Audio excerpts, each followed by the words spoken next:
If we really believe in an omnipresent, timeless God, a being who created space, time, and reality itself, then we're talking about something fundamentally beyond human comprehension.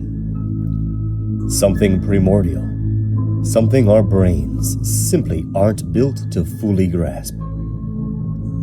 But if that is true, then claiming we understand this being completely, or that everything about this infinite mind can be contained in a single book, feels both ignorant and limiting. Because if God exists outside time, outside human logic, outside every boundary we know, then what looks like contradiction to us might not be contradiction at all.